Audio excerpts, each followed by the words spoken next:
Hello, dear English learners and lovers. Today I am present with a new video that is the structure of imperative sentence, optative sentence, and exclamatory sentence.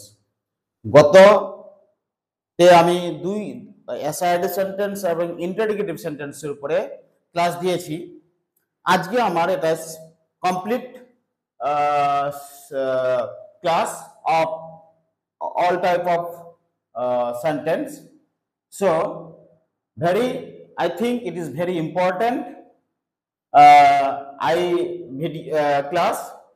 So I provide you the structure of imperative sentence, optative sentence, and exclamatory sentence.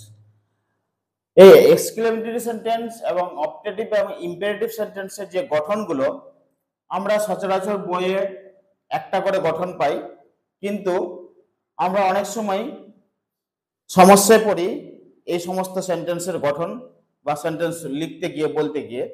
অতএব চলো আজকে এই ভিডিওর মধ্যে দিয়ে আমি আপনাদেরকে imperative, optative এবং এক্সক্লেমেটরি সেন্টেন্সের একটা পূর্ণ বর্ণনা দিচ্ছি। সেটা হচ্ছে ইম্পারেটিভ সেন্টেন্স, যেখানে আদেশ, নির্দেশ, উপদেশ, অনুরোধমূলক বাক্য হয়। অর্ডার, রিকোয়েস্ট, অ্যাডভাইস এই ধরনের বাক্যে আমরা ইম্পারেটিভ সেন্টেন্স ইউজ করি। তো ইম্পারেটিভ সেন্টেন্সের গঠনগুলো হবে, অ্যাকচুয়ালি ইম্পারেটিভ সেন্টেন্স সাবজেক্ট থাকে না, সাবজেক্ট ইজ সাইলেন্ট, ফলে আমাদের ভার্ব প্রথমেই থাকে, তারপরে কখনো অবজেক্ট থাকে, কখনো অ্যাডভার্ব থাকে, কখনো। তো এই যে প্রথম গঠন হচ্ছে verb plus object, V plus O, that is verb plus object. V here এখানে ডু আর ইট এখানে অবজেক্ট। তারপরে V plus A, V that is come, আর A that is A here এখানে অ্যাডভার্বিয়াল। তারপরে V plus IO plus DO, V that is verbal or verb, then io that is indirect object, and dio that is direct object. V plus o plus a, put the book on the table. So put that is verbal, the book এটা হচ্ছে object, and on the table it is adverbial. So এইটা হচ্ছে imperative sentence এর there are four structure, এখানে চারটা গঠন আপনাদের সে বর্ণনার সহিত এক্সাম্পল উদাহরণের সহিত আমি আপনাদেরকে ব্যাখ্যা করলাম। এবার চলে যাই অপটেটিভ সেন্টেন্স। অপটেটিভ সেন্টেন্স মানে হচ্ছে বাসনা, ইচ্ছা, প্রার্থনা, প্রেয়ার, উইশ আর ডিজায়ার। এরপরে আমাদের অপটেটিভ সেন্টেন্স হয়। তো অপটেটিভ সেন্টেন্সের গঠন কি হবে? সেটা হচ্ছে ভিএসভিএ। ভিএসভিএ মানে হচ্ছে, যে উদাহরণ দিয়ে বুঝিয়ে দিই, may you live long. May এখানে হচ্ছে ভার্বাল, ইউ হচ্ছে সাবজেক্ট, ভি হচ্ছে ভার্বাল অর ভার্ব, আর লং হচ্ছে adverbial. Then VSVO, VSVO, V হচ্ছে এখানে মে ভার্বাল, গড এখানে হচ্ছে সাবজেক্ট, তারপরে bless verb, man verb, and you এখানে অবজেক্ট। তবে এইখানে একটা প্রশ্ন হয় আমাদের সচরাচর বইয়ে থাকে God bless you, God bless you. এই গড ব্লেস ইউ, আমরা গড, তাহলে এই গডের পরে যদি আমরা থার্ড পারসন সিঙ্গুলার নাম্বার ধরি গডকে, তাহলে আমাদের কি হয়, এরপরে কি ব্লেসেস হয়, ইএস যুক্ত হয়। কিন্তু আমরা গড ব্লেস ইউ উচ্চারণ করি, কখনো গড ব্লেসেস ইউ বলি না।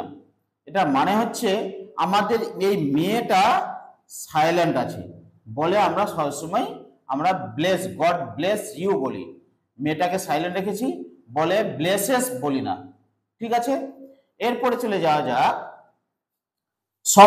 এক্সক্লেমেটরি সেন্টেন্স, যেখানে সম্ভাষণ, হর্ষ প্রকাশ বা বিষাদ। এই এক্সক্লেমেটরি সেন্টেন্সের গঠনগুলো আমরা দেখে নিই এবং এক্সক্লেমেটরি সেন্টেন্সের ফাংশনগুলো আমাদের জানা খুব দরকার। যেমন গঠন হচ্ছে এক্সক্লেমেটরি ওয়ার্ড, তারপরে সাবজেক্ট, তারপরে ভার্ব, তারপরে অবজেক্ট। সো ব্রেভো এখানে exclamation, my son it is subject, on that is verb, and a gold medal that is object. তারপরে exclamatory then subject, তারপরে verb plus complement.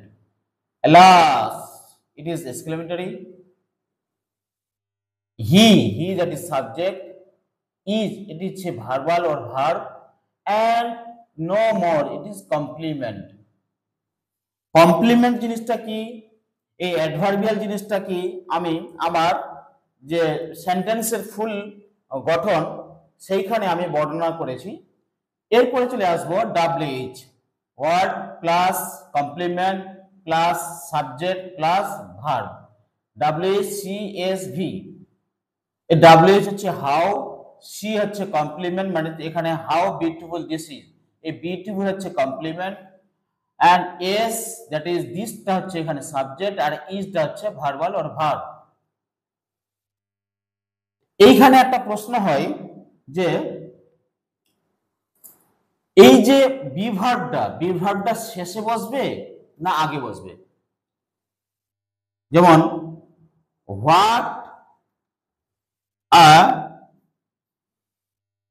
A beautiful,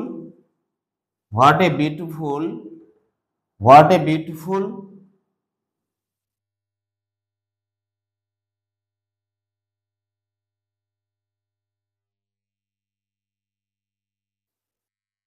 bird, what a beautiful bird is this। এই যে is this, যদি আমরা এই যে B ভার্বটা যদি আগে বসাই, বি ভার্বটা সাবজেক্টের যদি আগে বসাই, তাহলে এটা হবে interrogative sentence. What a beautiful bird is this, তো ইজটা হচ্ছে এখানে বি ভার্ব, এটা আগে বসিয়েছি, আর এটা হচ্ছে সাবজেক্ট, অর্থাৎ সাবজেক্টের আগে বসালে আমাদের এটা হচ্ছে ইন্টারোগেটিভ সেন্টেন্স হবে। কিন্তু সাবজেক্টের পরে যদি আমরা ভার্বটা বসাই, বি ভার্বটা, তাহলে ওটা হবে এক্সক্লেমেটরি সেন্টেন্স। অতএব আমাদের সবসময় মাথায় রাখতে হবে ভার্বটা, আমাদের বি ভার্বটা সবসময় এক্সক্লেমেটরি সেন্টেন্সের ক্ষেত্রে শেষে বসবে, তারপরে এক্সক্লেমেশন মার্ক বসবে। এইখানে আমরা অনেক সময় কনফিউজড হয়ে যাই যে কখন বি ভার্বটা সাবজেক্টের আগে বসবে না এক্সক্লেমেটরি সেন্টেন্সের সাবজেক্টের একদম পরে বসবে বা শেষে বসবে। যাই হোক, এই হচ্ছে আজকের ইম্পারেটিভ, অপটেটিভ এবং এক্সক্লেমেটরি সেন্টেন্সের একটা পূর্ণ ব্যাখ্যা। অতএব আপনাদের যদি এই ক্লাস ভালো লাগে তাহলে অবশ্যই আমার চ্যানেল সাবস্ক্রাইব করুন, পরবর্তীতে আরো বিভিন্ন ধরনের ভিডিও পাওয়ার জন্য। এবং আমরা অনেক কষ্ট করে আমরা এই আপনাদেরকে ভিডিওগুলো প্রোভাইড করছি। অতএব আপনারা আমার channel Sound English Academy subscribe করুন এবং পরবর্তী ভিডিও পাওয়ার জন্য অপেক্ষা করুন। Thank you.